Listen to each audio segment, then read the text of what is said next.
ध्यान में आने वाली गलतियाँ कौन-सी है? ध्यान का लाभ तभी मिलता है जब वह सही तरीके से किया जाए। गलतियों से साधना रुक जाती है। पहले है जल्दबाजी, जल्दी सिद्धि चाहिए, ये सबसे बड़ी गलती है। दूसरी अनियमित अभ्यास, कभी करे कभी छोड़ दे, फल नहीं मिलता। तीसरा जबरदस्ती मन रोकना, मन को दबाने से बेचैनी बढ़ती। दिखावे का ध्यान, दूसरों को दिखाने के लिए साधना करना।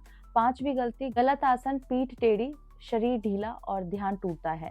ध्यान के सही नियम पतंजलि योग सूत्र में बताए गए हैं, तो उसमें से आप देख सकते हैं। तो सही तरीका धीरे, सरल, नियमित आपको रखना है। तो भगवान से सीधा जुड़ाव कैसे बढ़ाएं? भगवान से जुड़ाव बाहरी नहीं, दिल से होता है। भगवत गीता में कहा गया है, सच्चा भाव ही सबसे बड़ी पूजा है। जुड़ाव बढ़ाने के लिए रोज नाम लेना जरूरी है। राम जी, कृष्ण जी, शिव जी, राधा रानी, दुर्गा माँ, लक्ष्मी मैया, किसी का भी मन की बात कहे भगवान से, ऐसे बोले जैसे अपने से कह रहे हो। कृतज्ञता रखें, हर दिन धन्यवाद कहे। चौथा, सेवा करे, किसी की मदद कर ईश्वर की ही पूजा होती है। जहाँ प्रेम है वहाँ भगवान होते हैं। साधना में आने वाले भ्रम कैसे पहचाने? साधना में आगे बढ़ते समय भ्रम आना सामान्य है, लेकिन उन्हें पहचानना बहुत जरूरी है। तो सामान्य जो भ्रम आते वो ये होता है, पहला, मैं बहुत आगे बढ़ गया हूँ, ये अहंकार है। दूसरा, मुझे दिव्य शक्ति मिल गई है, अक्सर कल्पना होती है, ये भी गलत चीज है। तीसरा, अब मुझे गुरु की जरूरत नहीं है, ये गिरावट का संकेत है। चौथा, अब सपनों दृश्यों को सिद्ध समझना, ये मन का खेल हो सकता है। सही पहचान है, अगर साधना से आपके जीवन में विनम्रता बढ़ रही है, शांति बढ़ रही है, सेवा भाव बढ़ रहा है, तो आप सही रास्ते पर हैं। सही रास्ते पर है, नहीं तो आप भ्रम में हैं। गुरु की सही पहचान क्या है? सच्चा गुरु आपको अपने पीछे नहीं, भगवान के पास ले जाता है। सच्चे गुरु की पहचान क्या है?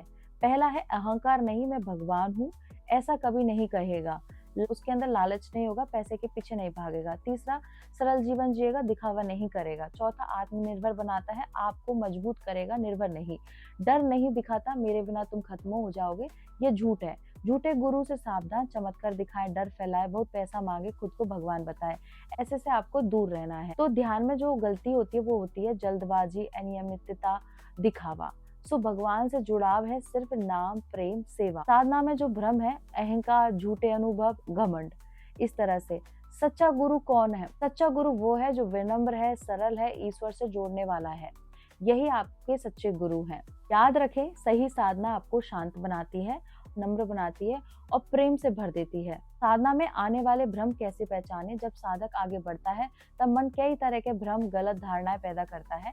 इन्हें पहचानना बहुत जरूरी है, वरना साधना भटक जाती है। साधना के मुख्य भ्रम में, मैं बहुत ऊंचाई पर पहुंच गया हूँ, यह अहंकार है, ज्ञान नहीं। मुझे दिव्य दर्शन शक्ति मिल गई है, कई बार ये केवल कल्पना होती है। अब मुझे किसी की जरूरत नहीं है, ये गिरने की शुरुआत होती है। अगर भौतिक और शारीरिक गुरु न हो और गुरु आत्मज्ञान रूपी शिव शक्ति हो तो बिल्कुल हो सकते हैं, ये बिल्कुल है। और अंतर गुरु हमारे इनर गुरु आत्म गुरु है। जब व्यक्ति सच्चे मन से साधना करता है तब भगवान स्वयं भीतर से मार्गदर्शन करने लगते हैं।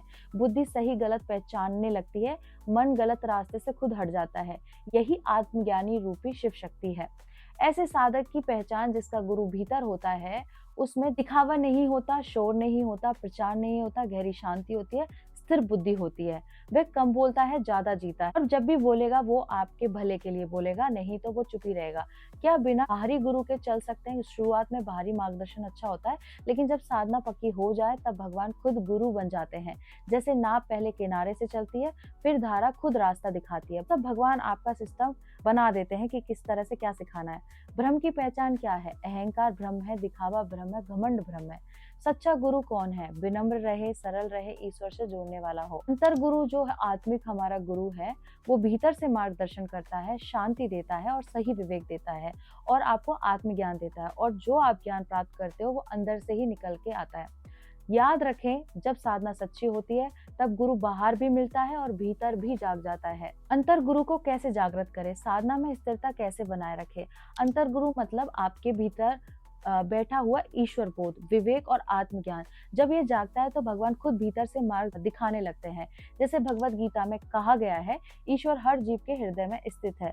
अंतर गुरु जागृत करने के लिए सरल उपाय आपको मैं बताती हूँ। पहले क्या करना है, रोज थोड़ा एकांत, हर दिन 5 से 10 मिनट चुपचाप बैठे, मोबाइल, बात, शोर सब बंद कर दे। शांति में ही अंतर गुरु बोलता है। दूसरा है मन की सफाई। रोज मन में देखे, क्या मैं ईर्ष्या कर रहा हूँ, क्या मैं क्रोध में हूँ, क्या मैं झूठ बोल रहा हूँ। जो गलत लगे उसे छोड़ने की कोशिश करो, यही आत्मशुद्धि है। उसके बाद आपको किसी और पे ध्यान नहीं देना, सिर्फ अपने ऊपर ध्यान देना है। तीसरा, नाम स्मरण प्लस मौन। मन ही मन जप करे ओम नमः शिवाय, राम राम, माता का नाम, जो नाम आपको प्रिय हो, और बीच बीच में मौन रखे। उससे भीतर की आवाज साफ होने लगती है। चौथा, सत्य के अनुसार जीवन जिए। जो जानते हो सही है वही करो। जब कर्म शुद्ध होते हैं तब बुद्धि शुद्ध होती है और वहीं से अंतर गुरु जागता है। पांचवा क्या करना है, अहंकार का त्याग करना है। मन से कहे, हे प्रभु मैं कुछ नहीं हूँ, आप ही सब हो। ये भाव आते ही अंतर गुरु खुलने लगता है। अंतर गुरु जागने के लक्षण क्या होते हैं, ये मैं आपको बताती हूँ। जब अंतर गुरु जागता है तो क्या होता है, पहले गलत काम से मन हटने लगता है, गलत संगति भी हटती है और गलत लोग अपने आप दूर हो जाते हैं। सही निर्णय अपने आप होने लगते हैं, डर कम हो जाता है, मन शांत रहने लगता है, बाहरी सलाह पर कम निर्भरता रहती है। यही सच्चा मार्गदर्शन है, क्योंकि फिर उसके बाद आपको जो मार्गदर्शन होता है वो सत्य आपके अंदर से होता है। साधना में स्थिरता कैसे बनाए रखें, साधना में सबसे कठिन चीज है नियम बनाए रखना। अधिकतर लोग शुरू तो अच्छे से करते हैं पर बीच में छोड़ देते हैं। पतंजलि योग सूत्र में कहा गया है, अभ्यास और वैराग्य से ही स्थिरता आती है। साधना में टिके रहने के क्या उपाय हैं, पहला बताती हूँ। छोटा सा नियम बनाए, बहुत बड़ा लक्ष्य नहीं है ये, शुरुआत ऐसा करे, रोज 5 मिनट ध्यान करो, एक माला जप करो और एक दीपक जलाओ। ये छोटा नियम और पूरी जिंदगी भर आप इसे कर सकते हो। दूसरा, समय तय करना है, हर दिन एक ही समय पे करो, सुबह या रात में। समय तय होगा तो मन आदत बना लेगा, क्योंकि फिर वो उसी वक्त पे ही पूजा या जो भी आपका होगा। मूड पर न चले, मन कहेगा आज मन नहीं है फिर भी बैठ जाएं, अपना रूटीन ना बदले, यही असली साधना है। चौथा है, परिणाम की चिंता छोड़ दो। मत सोचो कब सिद्धि मिलेगी, सिद्धि के बारे में तो सोचो ही मत। जब फल की चिंता करता है वह जल्दी टूट जाता है, जिसे प्रभु की चाहत होती है वो बस उन्हीं में टिका रहता है। पांचवा है, साधना को बोझ न बनाए, इसे खुशी बनाए, ड्यूटी नहीं। आपको मजा आना चाहिए इसमें, जैसे भजन सुनते हुए जब, दीपक जलाकर ध्यान, शांत संगीत के साथ ध्यान। आनंद आएगा तो निरंतरता रहेगी, आनंद नहीं आएगा तो कोई फायदा नहीं है।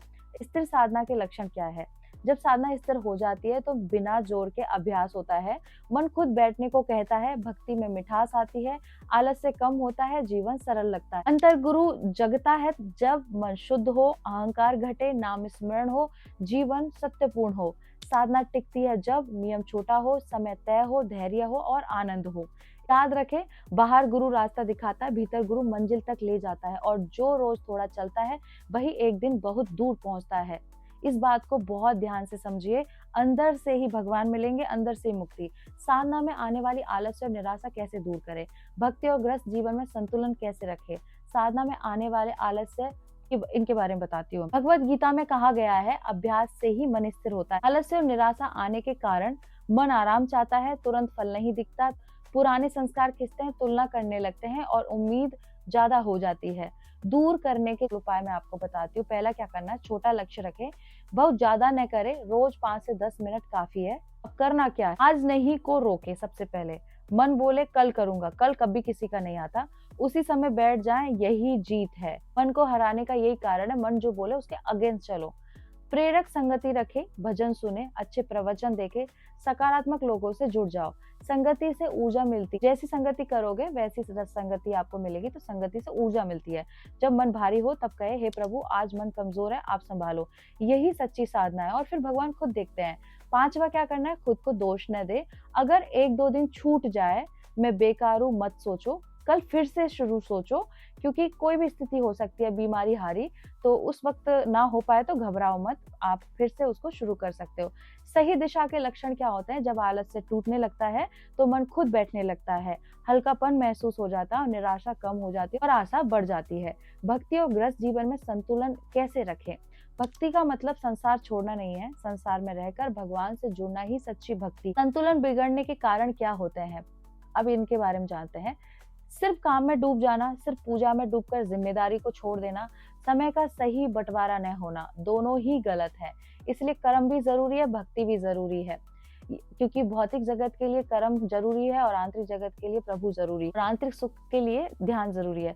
सही संतुलन बनाने के क्या उपाय हैं, पहला, दिन की शुरुआत भगवान से करें, सुबह 5 मिनट भी काफी। अभी आगे की बात मैं नेक्स्ट वीडियो में करूंगी। ये जानकारी अच्छी लगी है तो शेयर कर दीजिए, सब्सक्राइब कर लीजिए, और ऐसी ही जानकारी को जानने के लिए मेरे साथ बने रहिए और बोलिए ओम नमः पार्वती पते।